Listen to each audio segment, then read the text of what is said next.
नमस्कार दोस्तों, आज इस वीडियो के अंदर आपको बहुत जरूरी जानकारी मिलने वाली है। एज एन एडवोकेट, आप यंग एडवोकेट अगर हो, आपके लिए सबसे बढ़िया मौका है। और अगर आप सीनियर एडवोकेट हो जो अभी अपना 65 उम्र की उम्र जो है क्रॉस कर चुके हो, आपके लिए भी। एंड अगर आप एक प्रैक्टिसिंग एडवोकेट हो जो करंटली आप प्रैक्टिस कर रहे हो, तो आपके लिए भी एक बहुत बढ़िया अपॉर्चुनिटी सरकार के द्वारा अपना बिल के जरिए पास करी गई है। तो यहां पर मैं आपको क्लियर शब्दों में आपको बताना चाहूंगा कि सरकार के द्वारा एक बहुत बढ़िया प्लान वकीलों के लिए, एक बहुत बढ़िया स्कीम वकीलों के लिए, एक पेंशन स्कीम वकीलों के लिए, एक स्टाइपेंड स्कीम वकीलों के लिए, एक मेडिकल इंश्योरेंस की स्कीम लॉन्च करी गई है। तो सारे के सारे वकील यहां पे गवर्न होंगे, तो ये बात को याद रखिएगा। तो ये जो इनिशिएटिव कौन सी सरकार के द्वारा लिया गया है? झारखंड सरकार के द्वारा।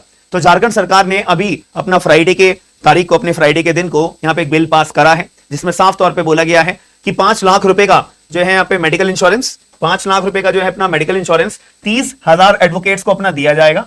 ठीक है जी, 5 लाख रुपए का अपना मेडिकल इंश्योरेंस 30,000 वकीलों को यहाँ पे पहुंचाया जाएगा। पहली बात, ठीक है जी, मैं आपको यहाँ पे बताना चाहूंगा। तो मेडिकल इंश्योरेंस की यहाँ पे बात करी हुई है, ठीक है, 5 लाख रुपीस का, मतलब एक एडवोकेट का अपना मेडिकल का खर्चा सरकार उठाएगी 5 लाख रुपए तक का। और वो कितने वकीलों को मिलेगा? 30,000 वकीलों को मिलेगा जो अपने करंटली प्रैक्टिसिंग एडवोकेट है। ठीक है, जो अपना प्रैक्टिसिंग एडवोकेट है झारखंड के अंदर। याद रखना ये वर्ड मैंने, ये जो अपना एप्लीकेबल होगा केवल और केवल झारखंड वकीलों के लिए। पहली बात यहां पे समझ में आ जाती है। दूसरी बात यहां पे आती है कि अगर मैं पेंशन स्कीम की बात करूं, पेंशन स्कीम यहां पे पहले अगर मैं करंटली की बात करूं तो 7,000 रुपए पेंशन के रूप में दिए जाते हैं, लेकिन अब वो 7,000 को डबल अमाउंट कर दिया गया है। अब 14,000 रुपए हर महीना एज अ पेंशन के रूप में, मंथली पेंशन के रूप में दिए जाएंगे जितने भी अपने रिटायर्ड एडवोकेट्स हैं। अब एक वकील अपना रिटायर्ड, हालांकि अगर कोई एज लिमिट डिसाइड करी जाए तो होती नहीं है, बट इन्होंने अपना एक प्रिस्क्राइब रखी हुई है 65 ईयर्स की। तो अगर कोई वकील अपना 65 उम्र की उम्र में आ चुका है तो उसको पहले 7,000 रुपए एज एन पेंशन के रूप में दिए जाते थे, वो 7,000 की बजाय 14,000 रुपए कर दिए गए हैं। ठीक है जी, एक अपना रिटायरमेंट बेनिफिट के लिए जो वकीलों को मिलनी चाहिए। प्लस यहां पे 30,000 वकीलों को 5 लाख रुपए का मेडिकल इंश्योरेंस का यहां पे फायदा पहुंचाया है। अब आ जाती है यंग एडवोकेट्स की बात, मैं बात करता हूं। तो बहुत टाइम से यहां पे परेशानी चल रही थी, अपना यंग एडवोकेट्स अपना परेशानी में थे कि भाई हमें भी एज अ स्टाइपेंड के रूप में कुछ दिया जाना चाहिए। तो सरकार ने यहां पे इनिशिएटिव लिया है कि बार काउंसिल इनिशिएटिव ले या ना ले, उनका तो कुछ भरोसा नहीं है। तो सरकार ने कहा कि हम आप लोगों के लिए इनिशिएटिव लेते हैं। तो यहां पे हर एक वकील को जो अपना प्रैक्टिस करना शुरू कर रहा है तो उसके पास फंड की बहुत इश्यू होता है, इतना इजीली स्टार्टिंग में कोई काम देता नहीं है, क्योंकि पहले तो आपके 5 साल लगभग अपना सीखने में गुजर जाते हैं किसी एडवोकेट के नीचे काम सीखने के लिए कि पर्टिकुलर केस में हमारे को फाइल कैसे करना होता है, कौन सी टिकट कहां पे लगती है, कौन सा ड्राफ्ट कहां पे फाइल होता है, ड्राफ्टिंग कैसे होती है, प्लस यहां पे जो है मेरे को कोर्ट के सामने प्रेजेंट कैसे केस को करना होता है, बेल के मैटर्स कैसे यहां पे आर्ग्यू करने होते हैं, आर्ग्यूमेंट कैसे होती है, क्रॉस एग्जामिनेशन कैसे होता है, नोट्स कैसे बनाने होते हैं, कौन सी फाइल कब जज साहब के सामने प्रेजेंट करनी होती है। ऐसे बतेरे मुद्दे होते हैं जो एज एन एडवोकेट आपको अपने कैरियर के अंदर सीखने पड़ते हैं। तो इसी के लिए यहां पे, और इस बात की भी गारंटी नहीं होती है कि जिस पर्टिकुलर एडवोकेट के साथ आप एंगेज हो as an junior advocate, as a young advocate, तो वो आपको पैसे दे रहे हैं, नहीं दे रहे हैं। इनफैक्ट आपको अपनी जेब से खर्चा तो नहीं करना पड़ रहा है, एटलीस्ट कन्विंस के पैसे वो दे रहे हैं, नहीं दे रहे हैं। तो आप लोगों में से जो व्यूअर्स होंगे, बहुत सारे लोगों को ये प्रॉब्लम फेस करने को मिलती होगी कि फोटोकॉपी के भी आपको अपनी जेब से खर्च करने पड़ते होंगे कुछ सिचुएशन में, एंड कन्विंस के पैसे भी आपको अपनी जेब से खर्च करने पड़ते होंगे कुछ सिचुएशन में। तो ये जो प्रॉब्लम है, बेसिक प्रॉब्लम है हर एक यंग एडवोकेट की। तो आप में से कितने लोग ऐसे हैं जिनको लगता है कि बेसिक प्रॉब्लम केवल जो मेरे द्वारा बताई गई है वो अपनी पूरी नहीं है, और भी बहुत सारी प्रॉब्लम्स होती हैं बेसिक प्रॉब्लम एक यंग एडवोकेट की। वो कौन कौन सी एक बार कमेंट बॉक्स के अंदर वो जरूर बताइएगा, ताकि मेरे साथ साथ और बाकी सभी लोगों को भी बेसिक प्रॉब्लम्स के बारे में जरूर पता लगेगा कि एक यंग एडवोकेट को किन किन प्रॉब्लम को फेस करना पड़ता है। तो ग्राउंड लेवल पे तो आप लोग ही बेहतर बता पाओगे कि एटलीस्ट ये प्रॉब्लम भी होती है हम वकीलों को स्टार्टिंग में, इनिशियल स्टेज में। तो आप लोग कमेंट बॉक्स के अंदर ये पॉइंट जरूर बताइएगा। तो इसीलिए यहां पर अपना सरकार के द्वारा 5,000 रुपए एज अ स्टाइपेंड के रूप में पर मंथ देने के लिए यहां पे वादा करा है। और बट हमेशा के लिए नहीं, केवल और केवल 5 सालों तक के लिए। जिस दिन आपने एनरोलमेंट करवाया उस दिन से लेके 5 सालों तक हर महीने आपको अपना 5,000 रुपए एज अ स्टाइपेंड के रूप में दिए जाएंगे पर मंथ। तो 12 60 यानी कि 60,000 रुपए साल के यहां पे बन जाते हैं। ठीक है जी, यहां पे आपको दिए जाएंगे। बाकी आपकी काबिलियत के ऊपर है कि आप जितना काम सीख जाओगे, अगर आप इंडिपेंडेंट कोई केस अपना सॉल्व करने लग जाओगे, बढ़िया है। बट 5 साल तक आपके एक 5,000 रुपए तो फिक्स इनकम हर महीने यहां पे फिक्स कर दी गई है। ऊपर से जब आप भाई कुछ काम धंधा भी तो करोगे, काम भी तो सीखोगे, कोई ना कोई एक आधा केस भी तो इंडिपेंडेंट ही करोगे, तो ये एक तरह से आपको मोटिवेशन करने के लिए कि आप अपना काम करो, अपना केस ले, अपना काम सीखो, इंडिपेंडेंट भी चीजों को अपना केस लेने के लिए मोटिवेटेड हो। साथ में हम आपको फाइनेंशियल सपोर्ट भी देंगे कि एटलीस्ट कुछ ना से अच्छा थोड़ा बहुत आपका कन्वेंस का खर्चा इस पैसे से निकल जाना चाहिए। ठीक है जी। तो आपको देखो भाई, घर बैठ के आपको पैसे थोड़ी ना देगा हर कोई, तो ऐसे इसलिए आपको एक थोड़ा सा मोटिवेटेड फील कराने के लिए कि प्रोफेशन अपना बहुत बड़ा है, दायरा बहुत बड़ा है, लोग बहुत सारे होते हैं, लेकिन अगर किसी के मन में अपना जील होती है कि मतलब डिजायर होती है कि मेरे को अच्छा वकील बनना है तो बनना है, अब भीड़ हो ना हो, मेरे को अपने आप को एक भीड़ से अलग करके काम करना है, तो ये काबिलियत आपको खुद पैदा करनी पड़ेगी।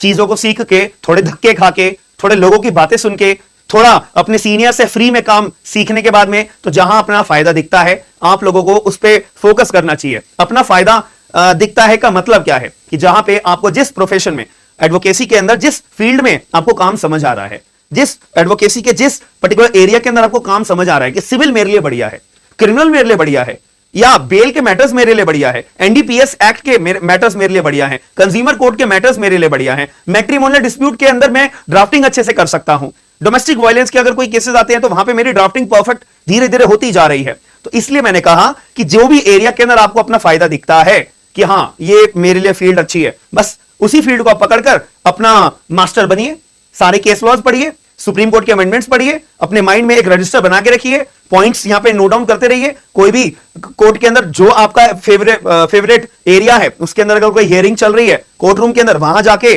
जैसा आपके क्रॉस एग्जामिनेशन के पॉइंट्स अपनी कॉपीज में नोट डाउन करिए। यही एक बेसिक तरीका है। तो आपको अपना चूज करने का टाइम एक इनिशियल पीरियड का होता है, 2-3 साल के अंदर अंदर अपना प्रोफेशन चूज कर लोगे, प्रोफेशन यानी कि अपना एरिया ऑफ इंटरेस्ट चूज कर लोगे, उसी को आप पकड़ के रखिए एंड अपना आगे एडवोकेसी के अंदर अपनाइएगा। ये बहुत ज्यादा काम आएगी। अभी तो मैंने बात और करी भी नहीं है, नेगोशिएबल इंस्ट्रूमेंट के मैटर्स हर गली गली में निकल के आते हैं।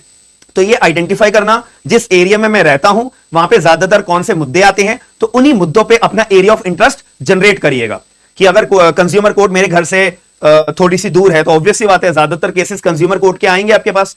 डिस्ट्रिक्ट कोर्ट अगर आपके घर के पास में है तो वहां पे देखिए कि आपके एरिया के अंदर ज्यादातर किन तरह के मुद्दे कोर्ट में आते हैं, सिविल वाले, क्रिमिनल वाले, प्रॉपर्टीज के या ऑफेंसेस के। तो आसपास के पुलिस स्टेशन में आपको जाके एक बारी अपने आप को रिप्रेजेंट करना पड़ेगा कि मैं भी एक एडवोकेट हूं, और ताकि पुलिस वालों की नजर में भी आपकी थोड़ी सी एक नाम बनेगा कि हाँ हमारे एरिया के अंदर एडवोकेट है जो पुलिस स्टेशन के पास में ही रहता है। तो हो सकता है कि कभी ना कभी आगे चल के अगर कोई काम आएगा तो माइंड में आप एज एन एडवोकेट का नाम याद रख पाएंगे पुलिस वाले, तो आपको काम के लिए अपना बुलाने के लिए। ऐसे बहुत सारे लोकली काम होते हैं जो बुकों के अंदर भी नहीं होते, लेकिन बाहरी की बाहर अपने काम होते हैं जहां वकीलों की जरूरत पड़ती है इनिशियल स्टेज के अंदर। तो उसका फायदा उठाना, काम सीखना ना सीखना, ये आपके इंटरेस्ट के ऊपर डिपेंड करता है, मेहनत के ऊपर डिपेंड करता है। लोग बोलते हैं ना मेहनत करो मेहनत करो, तो किस चीज में मेहनत करें इसके ऊपर कोई नहीं बताता। और एक जरूरी बात मैं आपको बताना चाहूंगा कि जो भी लोग अपना एडवोकेट्स हैं, जो अपना ऑल इंडिया बार एग्जामिनेशन 19th टाइम जो अपना रिलीज अपना एग्जाम होने वाला है उसकी अगर आप तैयारी कर रहे हो ना, तो आपके लिए एक बैच लेकर आए हुए हैं। ठीक है, आप लोगों के लिए एक बैच लेकर आए हुए हैं। तो आप लोगों को यहाँ पे स्क्रीन के ऊपर भी दिख रहा होगा, तो यहाँ पे आप अपना एप्लीकेशन डाउनलोड कर सकते हो स्मार्ट एंड लीगल गाइडेंस के नाम से। सारे के सारे लिंक्स डिस्क्रिप्शन बॉक्स के अंदर अवेलेबल है, या फिर अगर नहीं भी मिलता तो गूगल प्ले स्टोर अपना आप खोलिए, वहां पे स्मार्ट एंड लीगल गाइडेंस आप टाइप करिएगा, आपको मेरी एप्लीकेशन नजर आ जाएगी। डाउनलोड कर लोगे, एप्लीकेशन में अपना मोबाइल नंबर डालोगे, अपना लॉगिन कर लोगे। लॉगिन करने के बाद डायरेक्ट आपको ये वाला बैच दिखाई देगा, AIB 19 का कंप्लीट बैच है, कंप्लीट तैयारी कराई जाएगी। हिंदी इंग्लिश दोनों लैंग्वेजेस में क्लास होंगी। जिस तरह से मैं आपको अभी बता रहा हूं ना, सेम लैंग्वेज होती है। अब आप इसे हिंदी एंड इंग्लिश दोनों मान लीजिए, जिसको हम बोलते हैं इंग्लिश के अंदर, जिसमें हिंदी एंड इंग्लिश दोनों लैंग्वेज में आपको पढ़ाया जाएगा। कंप्लीट आपका सिलेबस करवाया जाएगा, और AIB के अंदर कैसे क्वेश्चंस करने हैं, क्या क्या पढ़ना है, कितना पढ़ना है, कैसे पढ़ना है, और मैं पढ़ाऊंगा आपको एक एक चीज AIB 19 के अंदर। तो आपको, मेरे को नहीं लगता कि इस बैच के इतने कम प्राइस के अंदर, यहाँ पे आप पूरा अपना जो भी सोशल मीडिया है ऑनलाइन है, तो यहाँ पे आप कूपन कोड लगाइएगा। ठीक है, 50% डिस्काउंट आपको मिल जाएगा। जैसे आप कूपन कोड लगा दोगे तो 1180 रुपए तक का आपका प्राइस बन जाएगा। बस यहाँ पे पे करके अपना एनरोल कर लो। 11 सितंबर रात के 9 बजे से क्लासेस चला करेंगे, याद रखना। और जो लोग बैच नहीं लेना चाहते कोई बात नहीं, तो आपके लिए मैंने फ्री ऑफ कॉस्ट सारी की सारी बेरेक्स जो अवेलेबल जो हमारे एग्जामिनेशन के लिए जरूरी है, सारी बेरेक्स यहाँ पे मैंने लाइन से यहाँ पे आपके लिए तैयार करके रख दी है। सारी के सारी बेरेक्स हैं। ठीक है, सारी के सारी बेरेक्स हैं। तो इसमें से आप इसका डाउनलोड करके इनका प्रिंट निकाल सकते हो। प्रिंट निकालने के बाद में अपना जो है आप पेपर में लेके जा सकते हो। ये सारी वही डायरेक्शन जो आपके काम आएगी। सारी जो भी हमारा सिलेबस है AIB 19 का, हालांकि भी रिलीज नहीं करा गया है, कुछ टाइम में रिलीज हो जाएगा। तो मैंने इतनी सारी कहानी आपको राम कथा बताई है, वो इसीलिए बताई है कि मेहनत करो मेहनत करो। जो लोग डायलॉग बाजी मारते हैं ना, इसके अलावा और कुछ बोलते नहीं है। तो मैंने सीधी मुद्दे की बात बोली है कि पहले इन चीजों में मेहनत करो जो मैंने आपको इतनी सारी अभी इंट्रोडक्शन के तौर पे बताया है। ठीक है जी, तो बाकी देखा जाएगा। तो ये अभी इन्होंने अपना प्लान करा है कि इनिशियल 5 साल के अंदर अंदर 5 सालों के लिए हम आपको प्रोवाइड कराएंगे। ठीक है जी, तो यहाँ पे 3 मुद्दे वाली बात मैंने आपको बताना कि सही समझा। पहले पेंशन हो गया 14,000 रुपए, दूसरा अपना स्टाइपेंड हो गया, तीसरा अपना मेडिकल इंश्योरेंस हो गया। तो आपको लगता है कि आप जिस स्टेट में रहते हो, प्रैक्टिस करते हो, तो आपकी स्टेट गवर्नमेंट को भी इनसे सीख लेनी चाहिए, राज्य सरकारों से सीख लेनी चाहिए कि भाई बार काउंसिल अगर कोई इनिशिएटिव नहीं ले रही है तो यहां पे स्टेट गवर्नमेंट सामने आकर इनिशिएटिव ले रही है और 9 करोड़ से ऊपर तक का बजट पास करा है। 9 करोड़ रुपए से ज्यादा तक का बजट यहां पे पास करा है कि हम जो है एडवोकेट वेलफेयर कमेटी है ना, उनको ट्रांसफर कर रहे हैं 2024 से लेकर 2025 तक का फंड। आगे के सालों का फंड हम आगे बाद में ट्रांसफर कर देंगे। ठीक है जी, चलो ये था हमारा आज की वीडियो का एक टॉपिक जो मुझे लगता है कि हर एक एडवोकेट को ये पता होनी चाहिए। अगर ये वीडियो इंफॉर्मेटिव लगी है तो प्लीज लाइक शेयर सब्सक्राइब जरूर करिएगा और आपके से मैंने जो जो क्वेश्चंस पूछे हैं उसका जवाब कमेंट बॉक्स के रूप में जरूर दीजिएगा। आपको लगता होगा कि मैं रिप्लाई नहीं करता हूं, बट याद रखिएगा, भरोसा मानना, मेरे यहाँ पे मोबाइल रखा है, हर टाइम सबके कमेंट्स आते रहते हैं और मैं सबके कमेंट्स पढ़ता जरूर हूं, याद रखना। या फिर रात के टाइम भी मैं लैपटॉप अपना खोलकर सबके कमेंट्स एक एक पढ़ता जरूर हूं और जिसको मेरे को लगता है रेलेवेंट रिप्लाई करने का मैं जरूर करता हूं, बट सारे कमेंट्स मैं पढ़ता जरूर हूं, याद रखिएगा। ठीक है जी, चलो मिलते हैं फिर नेक्स्ट वीडियो के अंदर। थैंक यू, धन्यवाद।